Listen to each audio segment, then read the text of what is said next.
Parody പാടാറുണ്ട്. കാരണം parody എഴുത്തുകാരൻ എന്ന് തന്നെയാണ് ഏറ്റവും കൂടുതൽ അറിയപ്പെട്ടിരുന്നത്. ഷിജു അഞ്ചുമന പാരഡികൾ എന്ന് പറഞ്ഞാൽ അറിയപ്പെട്ടിരുന്നത്.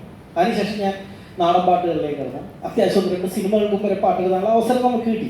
കാരണം പാരഡി അല്ല, അതിനപ്പുറത്തേക്ക് ചിന്തിക്കണം, അതിനപ്പുറത്തേക്ക് ചിന്തിക്കണമെന്ന് നമ്മൾ ഇങ്ങനെ കയറിപ്പോകണം എന്നുള്ളൊരു മോഹത്തിൻ്റെ പുറത്താണ് ഇപ്പോൾ സിനിമ 2-3 പടത്തിൽ എൻ്റെ ഒരു പാട്ട് ജാസി ഗിഫ്റ്റ് വരെ പാടി. അതൊക്കെ ഒരുപാട് സന്തോഷം ഉണ്ടാക്കുന്ന കാര്യം എന്താണെന്നറിയുമോ? ജാസി ഗിഫ്റ്റിന് ഏറ്റവും ആദ്യം വേദിയിൽ ഡൂപ്പായിട്ട് വന്ന ആളാണ് ഞാനായിരുന്നു ആദ്യം ജാസി ഗിഫ്റ്റൊക്കെ ആയിട്ട് സ്റ്റേജിൽ എന്നൊക്കെ പറഞ്ഞ് കളിച്ചൊക്കെ വന്നത്. ആ ജാസി ഗിഫ്റ്റ് ഞാൻ എഴുതുന്ന പാട്ട് പാടിയപ്പോൾ എനിക്കുണ്ടായ സന്തോഷത്തിന് ഞാൻ അപ്പുറത്തേക്ക് വേറൊന്നുമില്ലായിരുന്നു. ഇതൊക്കെയാണ് നമ്മുടെ ചെറിയ സന്തോഷം. റെഹാന നമ്മുടെ സുഹൃത്താണ്, എല്ലാവരും ഈ പറഞ്ഞ. അപ്പോൾ ഒരു പാട്ട് പാടി നമുക്ക് അങ്ങനെ പരിപാടി അങ്ങ് ആരംഭിക്കാം അല്ലേ? എന്ത് പാട്ടുണ്ടോ? നാടൻപാട്ടായാലോ മാഡം? നാടൻപാട്ടോട്ടെ. ഒന്നാം മണിക്കിണത്തിൽ വളയെറിഞ്ഞേ പെണ്ണുമാലതിയേ, ഒന്നാം മണിക്കിണത്തിൽ വളയെറിഞ്ഞേ പെണ്ണുമാലതിയേ, വളയും കളഞ്ഞേച്ചും പെണ്ണവിടെ നിന്നും, വളയും കളഞ്ഞേച്ചും പെണ്ണവിടെ നിന്നും പേശുന്നേ, പേശാതെ നില്ലടി പെണ്ണെ കനകപ്പൊൻ വള ഞാൻ തരാം, പേശാതെ നില്ലടി പെണ്ണെ കനകപ്പൊൻ വള ഞാൻ തരാം, കനകപ്പൊൻ വള കയ്യേലിട്ട് കളിച്ചാട്ടെ കളി കാണട്ടെ, കനകപ്പൊൻ വള കയ്യേലിട്ട് കളിച്ചാട്ടെ കളി കാണട്ടെ, മുത്തുമുത്തും പൊന്നോല മൂഖപടിയെന്നും പൊന്നോല, ആ മുത്തുമുത്തും പൊന്നോല മൂഖപടിയെന്നും പൊന്നോല, പാട്ടിമത്തളം പൊന്നോല പട ജയിച്ചു വന്നതും പൊന്നോല, പാട്ടിമത്തളം പൊന്നോല പട ജയിച്ചു വന്നതും പൊന്നോല, രണ്ടാം മണിക്കിണത്തിൽ. അങ്ങനെ പോ. ഓക്കെ, ഞാൻ സെറ്റായില്ലേ? ഓക്കെ അല്ലേ? പിന്നെ കൂടിയാണ്. ഇനി എനിക്ക് എൻ്റെ അനുഭവങ്ങൾ തന്നെ പറഞ്ഞാല് ഒരുപാട് രസകരമായ കുറെ കഥകളുണ്ട്. പഠിച്ചു നടക്കുന്ന കാലം മുതൽ ഒരു കോമഡി മനുഷ്യനായിരുന്നു ഞാൻ. അബദ്ധങ്ങളുടെ മണ്ടത്തരങ്ങളുടെ ഒരു രാജാവാണ് എന്നുണ്ടെങ്കിൽ പറയാം. അതിൽ ഒരുപാട് കഥകൾ പറയുന്നുണ്ട്. എന്നൊരു ദിവസം ഒരാൾ, ഇത് അതിൽപ്പെട്ടൊരു കഥയല്ല, ഒരാൾ എൻ്റെ ആത്മവിശ്വാസത്തിൻ്റെ കഥ പറയാം. എന്നൊരാൾ നീ നന്നായിട്ട് പാടുമെങ്കിൽ വന്നൊരു പാട്ട് പാടാൻ പറയാം. ഒരു സ്റ്റുഡിയോയിലാണ്. ഞാൻ സ്റ്റുഡിയോയിൽ ചെന്നു, പാടാൻ വേണ്ടി നിന്നു. അയാൾ 2 പേരും അറിയപ്പെടുന്നൊരു പാട്ടെടുത്തുകാരനാണ്. പാട്ടെന്ന് പറഞ്ഞാൽ കോമഡി പാട്ടാണ്. അപ്പം ഞാൻ കോമഡി ഒക്കെ പാടുന്ന ആളായെന്ന് കൊണ്ടിട്ട് നീ പാടിയ ശരിയാവുമെന്നും പറഞ്ഞ് എന്നെ കൊണ്ട് പാട്ട് എഴുതാൻ നിർത്തി, പാട്ട് പാടിക്കാൻ നിർത്തി. ഞാൻ എങ്ങനെ പാടിയിട്ട് ഇയാൾക്ക് ഇഷ്ടപ്പെടുന്നില്ല. എങ്ങനെ പാടിയിട്ടും പുള്ളിക്ക് അങ്ങനെയല്ല ഷിജു, നീ അതല്ല ഞാൻ ഉദ്ദേശിച്ചത്, അങ്ങനെയല്ല, ഇവിടെ ഒരു ഇങ്ങനെ ഒരു സാധനം കൂടി ഇടുന്നത് പറഞ്ഞു. ഞാൻ എങ്ങനെ ഇട്ടിട്ടും പുള്ളി ഉദ്ദേശിച്ചു, ഞാനത് ഇടുന്നുണ്ട്, പക്ഷെ എൻ്റെ കഴിവിനനുസരിച്ച് എനിക്ക് വരുള്ളൂ. പുള്ളി എൻ്റെ അടുത്ത് വിളിച്ചിട്ട് പറഞ്ഞു, മോനെ നിനക്ക് പറ്റിയ പണിയല്ലേ, നീ വേറെ എന്തെങ്കിലും പാട്ട് പാടണം ഞാൻ പറഞ്ഞു വിട്ടു. ഭയങ്കര മൂഡൗട്ടായിട്ട് ഞാൻ വീട്ടിൽ വന്നു. ശരി. അപ്പൊ അന്ന് പാട്ട് പാടിയിരുന്ന ആള് പ്രദീപ് പള്ളുരുത്തി എന്ന് പറഞ്ഞാൽ ഇന്നത്തെ വ്യത്യസ്തനായ ഒരു ബാർബറാം ബാലനൊക്കെ പാടിയ ആളാണ് മെയിനായിട്ട് പാടുന്നത്. പുള്ളി ഇല്ലാത്തതുകൊണ്ടാണ് എന്നെ വിളിച്ചത്. കുറെ കാലങ്ങൾക്ക് ശേഷം ഇതേ ആള് തന്നെ എന്നെ വീണ്ടും വിളിച്ചു.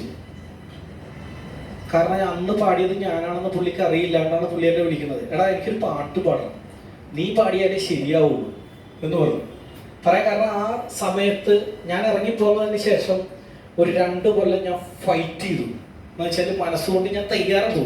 ഈ തോക്കാൻ പാടില്ല, എനിക്ക് പാട്ട് പാടി, ഞാൻ പാടിയായാലും ശരിയല്ല എന്ന് പറയാം. പുള്ളി വലിയൊരു മനുഷ്യനാവുകൊണ്ടിട്ടാണ്.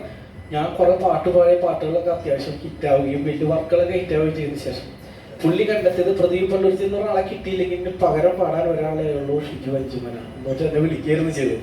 അതെനിക്ക് കിട്ടിയ ദേശീയ അവാർഡായിട്ട് ഞാൻ കണക്കാക്കുന്നു. കാരണം നമ്മളത്ര ബഹുമാനിക്കുന്ന ഒരാളാണ്. അപ്പോൾ നമ്മൾ വേദിയിൽ കയറി അല്ലെങ്കിൽ ഒരു മൈക്കിന്റെ മുമ്പിൽ നിന്നിട്ട് നമുക്ക് പറ്റില്ല എന്ന് പറഞ്ഞു പോകുന്ന എല്ലാ കാര്യങ്ങളും നമുക്ക് പറ്റും. പക്ഷെ നമ്മൾ തീരുമാനിക്കണം, നമ്മൾ മാറി നിന്ന് ചിന്തിക്കണം.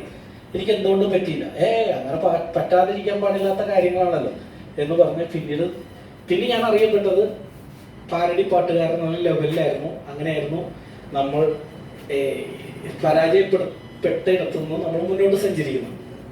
മനസ്സിലായല്ലോ? ഞാനത് പറയാൻ കാരണം എന്താണെന്ന് വെച്ചാൽ എൻ്റെ മുമ്പിലേക്ക് നിങ്ങളാരും മോശക്കാരല്ല, ഒന്നുമല്ല എന്നറിയാം. പക്ഷെ എല്ലാവർക്കും വേദിയിൽ നിന്ന് സംസാരിക്കാൻ ചിലപ്പോൾ അല്ലെങ്കിൽ എന്തെങ്കിലും പെർഫോം ചെയ്യാൻ ചിലപ്പോൾ ഉള്ളിൻ്റെ ഉള്ളിൽ ഒരു ചെറിയ ഭയം ഉണ്ടാവും. ആ ഭയത്തെ നമ്മൾ ആത്മവിശ്വാസം കൊണ്ടാണ് കീഴ്പ്പെടുത്തേണ്ടത്. ഞാൻ ഓക്കെയാണ്, എനിക്കെന്താ കുഴപ്പം, ഞാൻ പക്കല്ലേ, ഞാൻ പാടിയാൽ ഓക്കെയാണ്, അല്ലെങ്കിൽ ഞാൻ ഡാൻസ് കളിച്ചാൽ ഓക്കെയാണ്, ഞാൻ എഴുതിയാലും ഓക്കെയാണ് എന്ന് നമ്മുടെ തോന്നലാണ് നമ്മളെ കൊണ്ടെല്ലാം വിജയത്തിലേക്ക് എത്തിക്കുന്നത്. നമ്മൾ ചെയ്യുന്നതൊക്കെ കറക്റ്റ് ആവുന്നത് അതിൻ്റെ വൃദ്ധം. ഒരാൾ വന്നിട്ട് നമ്മൾ പറയാം നീ ചെയ്ത് ശരിയല്ല, ഒരാൾ പറഞ്ഞല്ലത് അയാളുടെ മാത്രം അഭിപ്രായമാണെന്ന് മാത്രം മനസ്സിലാക്കുക. നമ്മുടെ 100 പേരുടെ അഭിപ്രായമല്ല ഒരാളുടെ മാത്രം അഭിപ്രായമാണ്. അതെല്ലാ കാര്യത്തിലും ഉണ്ടാവും. ഒരു ഫേസ്ബുക്കിൽ ഒരു ഫോട്ടോ ഇട്ടാൽ നമ്മളെ ഓക്കെ, സന്തോഷം, നന്നായിട്ടുണ്ട്, ഗുഡ് എന്ന് പറയാനായിട്ട് നീ ഏതാണെന്ന് ചോദിക്കാനും ഒരു ആൾക്കാരുണ്ടാവും അല്ലേ.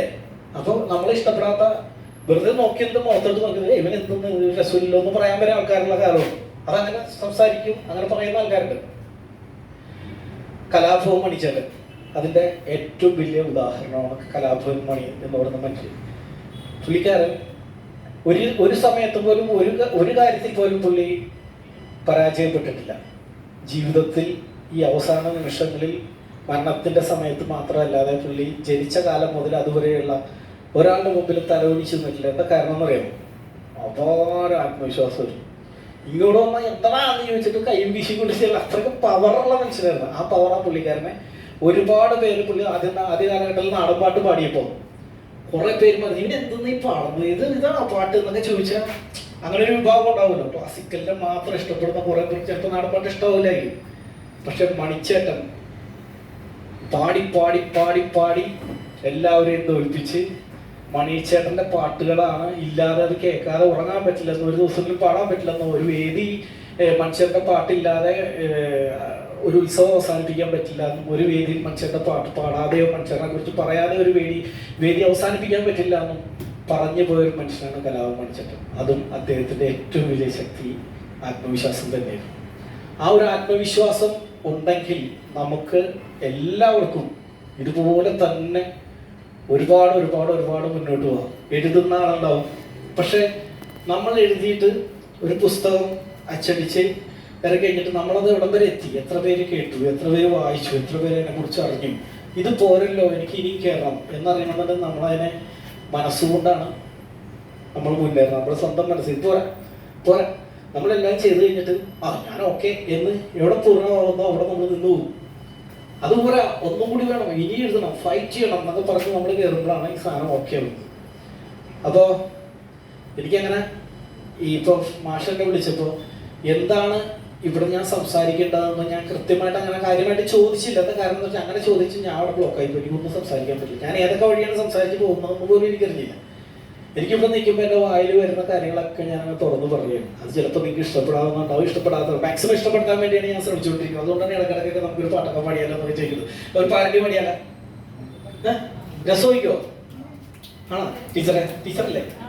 ആ രസമിരിക്കും അല്ലേ? ഇപ്പം ഞാൻ എഴുതിയ ഒരു പാട്ട് പാടി എങ്ങനെ പോയില്ല എന്നുണ്ടെങ്കിൽ ഒരു രസമാവില്ല. അതുകൊണ്ടിട്ട് ഞാൻ എൻ്റെ എല്ലാ പരിപാടിയും ഇങ്ങനെ പാട്ട് മിക്സ് ചെയ്ത് പോകുന്നതാണ്. അപ്പം പൊറോട്ട എന്ന് പറയുന്നതാണ് എൻ്റെ വിഷയം. പൊറോട്ട. ഈ പൊറോട്ട ഉണ്ടാക്കുന്നത് മൈദ ഇങ്ങനെ അടിച്ച് പരത്തി കുഴച്ച് ഇതുണ്ടാക്കിയിട്ട് കുഴച്ച് വെച്ചിട്ട് അതിൻ്റെ പുറത്തൊരു തോർത്തിട്ട് മൂടും. അതാണ് പൊറോട്ടയുടെ ആദ്യത്തെ നടപടി, പൊറോട്ട ഉണ്ടാകുന്നതിന് മുമ്പുള്ള. അപ്പൊ അതിനെ കുറിച്ചാണ് ഞാൻ എഴുതിയൊരു പാട്ടാണ്. തോർത്തിനടിയിൽ റെസ്റ്റിലിരിക്കും മൈദാമാവേ കേൾക്കൂ, നിന്നെ ഉരുട്ടി അടിച്ചു പരത്തിയാൽ നിൻ പേരാണ് പൊറോട്ട.